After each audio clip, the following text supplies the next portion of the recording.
புனர்பூசம் 4ஆம் பாதம், பூசம் 1, 2, 3, 4ஆம் பாதங்கள், ஆயில்யம் 1, 2, 3, 4ஆம் பாதங்களை உள்ளடக்கிய கடகராசி அன்பர்களே, 2024ஆம் ஆண்டின் தொடக்கமே கடகராசி அன்பர்களுக்கு பலவிதமான சோதனைகளை ஏற்படுத்தி இருக்கு. அடின்னா அவ்வளோ பெரிய அடி, பிரச்சனைனா தலைக்கால் புரியாத பிரச்சனைய கடகராசி அன்பர்கள் சந்திச்சிருப்பாங்க.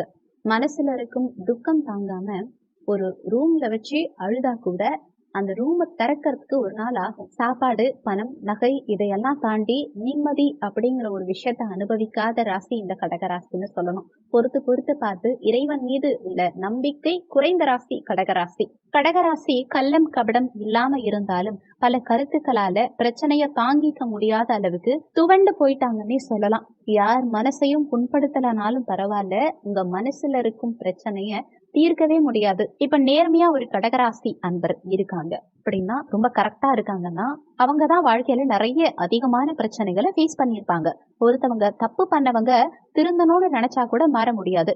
திருப்பி ஆட்டோமேட்டிக்கா இன்னொரு தப்பு பண்ண வைக்கும் இந்த நேரம். ஒரு பிசினஸ் பண்றவங்க, பொருளாதார ரீதியா பாதிப்படைஞ்சவங்க, பணம் அப்படிங்கறத பெரிய விஷயமா எடுத்துக்கிட்டவங்களுக்கெல்லாம் பணம் அவ்வளவு பெரிய பாடத்தை கத்து கொடுத்திருக்கும். உங்களுக்கு முடிஞ்ச வரைக்கும் போராடிக்கிட்டே இருக்கக்கூடிய கடகராசி அன்பர்கள் முடியல, இதுக்கு மேல வேஸ்ட், இந்த குரு பெயர்ச்சியிலையும் நாங்க நிம்மதியா இல்லைன்னு சொல்லி வெளிப்படையா கதறக்கூடிய கடகராசி அன்பர்கள் ரொம்ப அதிகம். கடகராசிய பத்தி ஒரு ஆழ்ந்த அனுபவம் உள்ள நிறைய அன்பர்கள் கிட்ட கேட்டீங்கன்னா, கண்டிப்பா அவங்க எவ்வளவு பெரிய புகழின் உச்சிலேயே இருந்தா கூட சரி, நிம்மதி இல்ல. ஒரு பணக்கட்டுக்கு நடுவுலயே உட்கார வச்சா கூட சந்தோஷம் இல்ல. அவ்வளோ சாப்பாடு கொடுத்தாலும் அவங்களுக்கு பசிக்காது. ஏன்னா மனசு சரியில்லை. உழைக்கணும்னு நினைக்கிற நபருக்கு பணம் சேராது. பிசினஸ் பண்ணணும்னு நினைக்கிறவங்களுக்கு பிசினஸ் செட் ஆகாது. கல்யாணம் பண்ணணும்னு நினைக்கிறவங்களுக்கு கல்யாணம்ங்கிறது ஒரு கேள்விக்குறியா போயிடும். இது மாதிரி எந்த விஷயங்களா இருந்தாலும் சரி, வேலை கிடைக்கணும்னு சொல்லி உண்மையா உருகக்கூடிய ஒவ்வொரு கடகராசி அன்பர்களுக்கும் விரக்தியின் விளிம்புக்கே போயிட்டாங்கன்னு சொல்லலாம். 3 காரணங்கள் இருக்கு. இந்த 3 காரணங்களும் சொல்லிட்டு என்ன செய்யலாங்கிறதையும் இந்த வீடியோல தெளிவா சொல்லியிருக்கோம். கடகராசி அன்பர்களுக்கான மோட்டிவேஷன் வீடியோ மட்டும் கிடையாது இது. கடகராசி அன்பர்களுக்கான யதார்த்தமான வீடியோ இது. ஏன்னா கடகராசிங்கிறது காயப்படுத்தக்கூடிய ராசி இல்ல, காயப்பட்ட ராசி. 2024 தான் பிரச்சனைங்கிறது கிடையாது. 2021 இருந்து ஒரு நபர் கேரக்டர் மாறாம நல்லவங்களா இருந்தாலும் இந்த உலகம் திட்டும். காரணம் கடகராசி. சாப்பாடு நம்ம சாப்பிடலனாலும் பரவாயில்ல, அடுத்தவங்க சாப்பிட்டு நம்மளை குறை சொல்லாம இருந்தா போதும்னு நினைக்கக்கூடிய நபர்களையும் உலகம் குறை சொல்லும். காரணம் கடகராசி. வேலைக்கு போகாம அடுத்தவங்க பணத்தை ஏமாத்தாம உழைச்சி சம்பாதிக்கணும்னு நினைக்கிறவங்களுக்கும் தன்னுடைய உழைப்பில் ஊதியம் இல்லாம போகும். காரணம் கடகராசி. வாழ்க்கையில ஹஸ்பண்டோ ஒய்ஃபோ அட்ஜஸ்ட் பண்ணி வாழ்க்கையை எப்படியாவது வாழ்ந்துடணும், ஒரு நிமிஷம் கூட மனசு பழைய நிலைமைக்கு போயிடக்கூடாதுன்னு நினைக்கிற அளவுக்கு கரெக்டா வாழ்ந்துட்டு இருந்தாலும் மூஞ்சில் அடிச்ச மாதிரி ஒரு பிரச்சனை திரும்ப திரும்ப வருது பாருங்க. காரணம் கடகராசி. உங்க பொருளாதாரத்தை என்னைக்காவது ஒரு நாள் முன்னேற்றிடலாம்னு நினைக்கும் போது, இல்ல பொருளாதாரம் இப்படியே தான் இருக்கும், மேல மேல கடன் வாங்கணும், உன்னால மீளவே முடியாது அப்படின்னு சொல்லி காட்டுறாங்க பாருங்க, அதுக்கு காரணம் கடகராசி. அப்படி கடகராசிக்கு யாரு துரோகம் பண்றாங்கன்னு நினைச்சு பார்த்தா காரணம் அஷ்டமத்து சனி. ஒரு போட்டி தேர்வுல எக்ஸாம் எழுதி லாஸ்ட் நேரத்துல நம்ம ஃபெயிலியர் ஆகிறோம்னா காரணம் அஷ்டம சனி. சனி பகவான் உங்களுக்கு வாழ்க்கையில மறக்க முடியாத அளவுக்கு பிரச்சனையும் கொடுத்திருக்கார். 4 கிரகங்கள், பிரதான கிரகங்கள், குரு பகவான், சனி பகவான், ராகு பகவான், கேது பகவான். உங்களுக்கு குரு பகவான் லாபஸ்தானத்துல இருக்கார். குரு உங்களுக்கு பாசிட்டிவா இருப்பாருன்னா கண்டிப்பா பாசிட்டிவா இருப்பார். நீங்க வேலையில ஒரு வேலை கிடைக்கணும், வேலை செய்யணுங்கிற எண்ணம் இருக்கும், நிரந்தர வேலை கிடைக்கும், வேலை வாய்ப்புக்கான அறிகுறிகள் உருவாகும், எக்ஸாம்ல கொஸ்டின் பேப்பர் ஈஸியா இருக்கும், ஆனா ரிசல்ட் மட்டும் டஃபா வரும். அப்ப உங்களுக்கு 70% அளவுக்கு உங்க லைஃப் நல்லா போகுதுன்னா குரு உங்களுக்கு நல்லா இருக்காருன்னு அர்த்தம். பண வருவாய் இருக்கும், அதற்கேற்ற செலவும் இருக்கும்.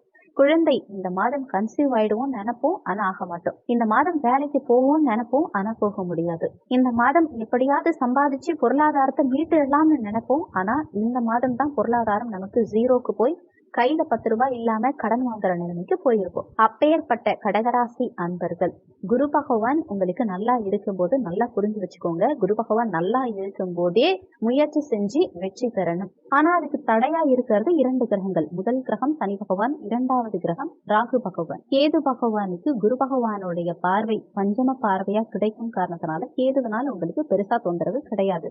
என்னதான் உங்க முயற்சியில கேது சின்ன சின்னதா தடை செஞ்சாலும் கேதுவுக்கு குரு பார்வை இருக்கும் காரணத்தினால கண்டிப்பா முயற்சிகளில் கேது ரொம்ப தடைகளை ஏற்படுத்த மாட்டாருங்கிறத தெளிவா புரிஞ்சுக்கோங்க. மெயினான பிரச்சனை இப்ப உங்களுக்கு யாருன்னா சனி பகவான் தான். அந்த சனி பகவானை சரி செஞ்சுட்டாலே போதும், நீங்க தப்பிச்சிடலாம். முதல் காரியமா நீங்க என்ன செய்யணும்னா சனி பகவான உங்க வட்டத்துக்குள்ள கொண்டு வரணும். அதாவது சனியை உங்களுக்கு ஃபேவரட்டா கொண்டு வரணும். கடகராசி அன்பர்களுக்கு உங்க சுயஜாதகத்துல சனி தசா நடக்குதோ இல்ல சனி புத்தி நடக்குதோ, உங்களுக்கு சனி தசா ரொம்ப ரேர். ஒருவேளை சனி புத்தி நடக்குது அப்படின்னா உங்களுக்கு கொஞ்சம் அதிகமாவே படுத்தும்.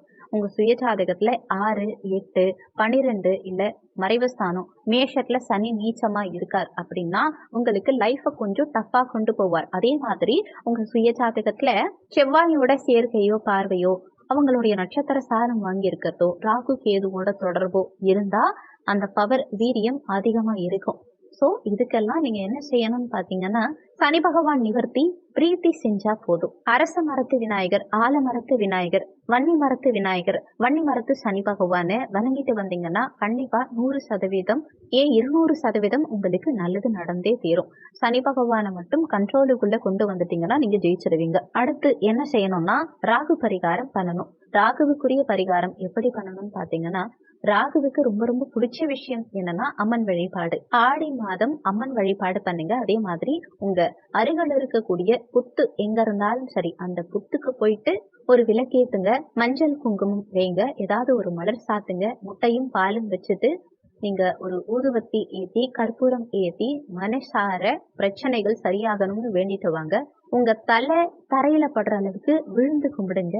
ராகு கண்டிப்பா உங்களுக்கு நல்லது செய்வார். அதே மாதிரி முடிஞ்சா ராகு ஸ்தலம் திருநாகேஸ்வரத்துல கும்பகோணம் பக்கத்துல இருக்கக்கூடிய திருநாகேஸ்வரம் ராகு ஸ்தலத்துக்கு போயிட்டு வாங்க, இல்ல காளஹஸ்தி கோயிலுக்கு போயிட்டு வாங்க. கண்டிப்பா கடகராசி அன்பர்களுக்கு இது ஒரு சேஃப்டியா இருக்கும்.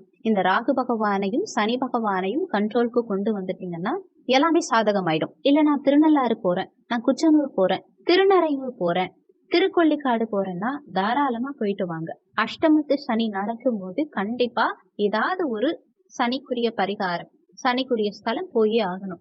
அஷ்டமத்து சனினா என்னன்னு சிம்பிளா பாக்கணும்னா உங்களுக்கு 7.5 சனி நடக்கிறதும் அது அப்படியே சேர்த்து 2.5 வருடமா சுருக்கி இந்த 7.5 ஆண்டுகள் அனுபவிக்கக்கூடிய பலன்களை 2.5 வருடத்துல சுருக்கி அனுபவிக்கிறது தான் அஷ்டமத்து சனி.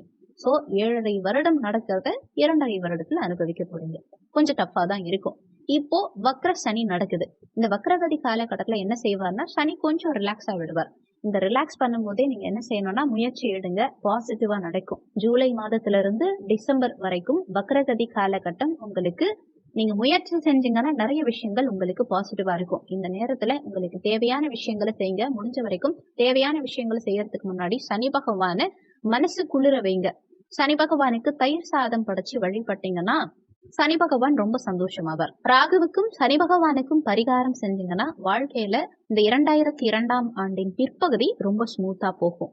ஒவ்வொரு கடகராசி அன்பர்களுக்கும் கண்டிப்பா வாழ்க்கை மிகவும் நல்லாவும் சந்தோஷமாகவும் சௌகரியமாகவும் மாறும். இந்த வீடியோல உங்களுக்கு ஏதாவது சந்தேகம் இருந்தா கீழே இருக்க கமெண்ட் செக்ஷன்ல சொல்லுங்க. நன்றி. மற்றும் ஒரு நல்ல பதிவோடு மீண்டும் உங்களை சந்திக்கிறோம்.